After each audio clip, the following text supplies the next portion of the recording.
Mantan Kepala Bagian Umum DJP Kanwil Jakarta Selatan Rafael Aluntri Sambodo didakwa menerima gratifikasi dan pencucian uang. Hal ini berdasarkan dakwaan oleh Jaksa Penuntut Umum KPK dalam sidang pengadilan Tipikor, Jakarta pada Rabu 30 Agustus 2023. Rafael bersama istrinya Erni Mike Torondek disebut menerima gratifikasi sebesar 16,6 miliar rupiah. Gratifikasi ini diterima sejak 15 Mei 2002 hingga Maret 2013. Dari dakwaan, Rafael punya cara meraup uang gratifikasi dari wajib pajak. Awalnya, keuntungan bermula saat Rafael dan Erni mendirikan PT Arta Mega Eka Dana atau PT Arme pada 22 April 2002. Di perusahaan itu, Erni dijadikan komisaris utama oleh Rafael. Perusahaan ini bergerak di bidang jasa, kecuali hukum dan pajak. Namun pada prakteknya, justru melayani konsultasi pajak dengan merekrut Ujeng Arsatoko. 6 tahun berselang, Rafael dan Erni kemudian mendirikan PT Cubes Consulting pada 8 Agustus 2008.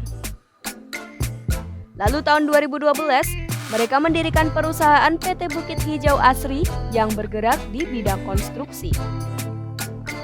Di perusahaan itu, Erni juga ditunjuk sebagai komisaris.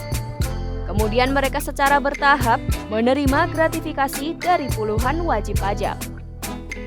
Secara keseluruhan, uang gratifikasi itu mencapai 27,8 miliar rupiah melalui PT Arme, PT Cubes Consulting, PT Cahaya Kalbar, dan PT Krishna Bali International Cargo. Namun khusus Rafael, ia hanya menerima 16,6 miliar rupiah. Keuntungan yang didapat olehnya juga tidak dilaporkan ke KPK. Dari kronologi tersebut, jaksa menyatakan perbuatan Rafael harus dianggap suap.